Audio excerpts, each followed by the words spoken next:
Minimum Multipliers back, part 2 with John Martinez. If you missed the first one, go back and watch it because this is all kind of layering on top of each other. We were talking about John Martinez and particularly his sales process, which is broken down into 3 parts, right?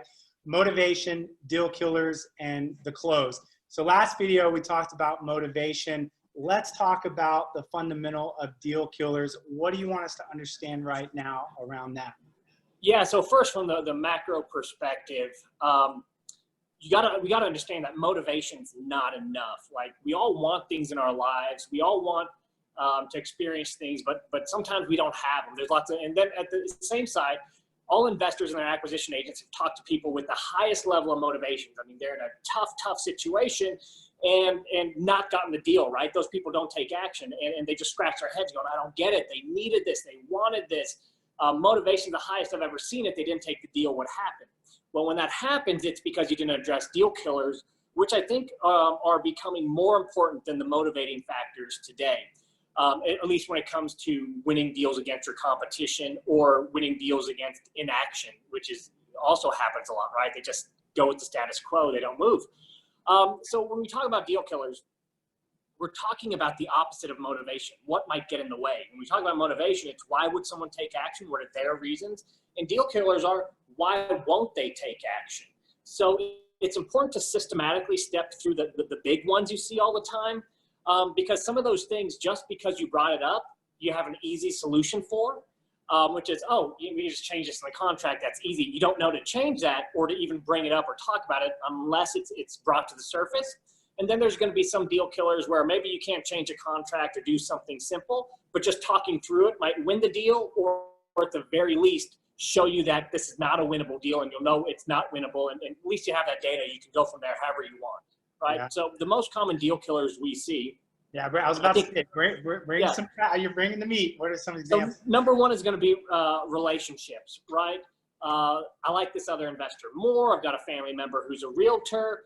I've got tenants in the house. I got kids who want the house, right? Relationships. So if I sell this house, how are some of the main important relationships in my life impacted? Is my wife going to be upset, or my spouse, right? Do I have to have that conversation with the tenants for 10 years? Now, until you walk through these things, bringing them up doesn't mean that you're introducing them. They're there. You just want to figure out what they are so you can kind of craft your conversation and offer around those things. So number one's relationships. I just gave you some examples. Dig into it. You just ask about it. There's nothing weird about it or magical. It's, hey, listen, if you decide to sell this house to me or anyone else, is there anyone who might be upset that you decided to do so, or might be upset that you just, did it without kind of running it by them first? That's an easy way to do that. Next big one is going to be really risk and discomfort. So risk, I don't know your company. Are you going to deliver? Are you legit? Discomfort. I have to pack up this stuff. Am I going to be left on the hook with the repairs or not? Is there anything after this is done that can come back and surprise me and kind of bite me in the backside? So, and just the whole process of moving, finding a new place, do I qualify?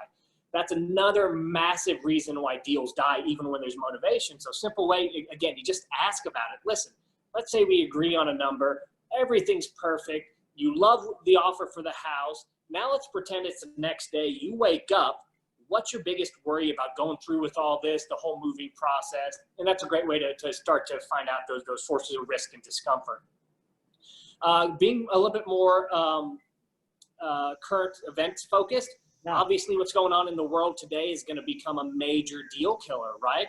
You can just ask about it. Hey, let's talk a little bit about what's going on in the world and how this impacts your decision. Let's talk about your timeline. What are you worried about?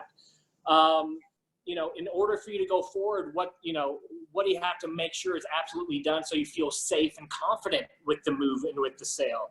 So those are the 3 I'd probably be bringing up right now. An oldie but a goodie that you always need to bring up, I'll just throw this in kind of as a bonus, is the other options. Other options are there whether you bring them up or not. You want to figure out what they are and at least get people to work all the way through those options. Hey, I'm not your only option. Not sure at this point if I'm even the best option. Have you thought about listing, renting? Can you keep it? Can you fix it yourself?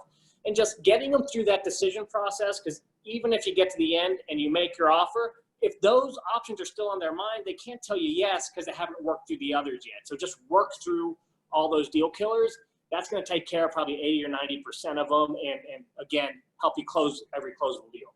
Yeah, so if I were to sum that up, 4 categorical deal killers, right? Relationships, risk and discomfort, obviously now things with the coronavirus, and of course, I have other options. Right. What I hear you saying is don't be afraid to go there. Don't be afraid to actually even initiate. Don't wait for them to bring it up.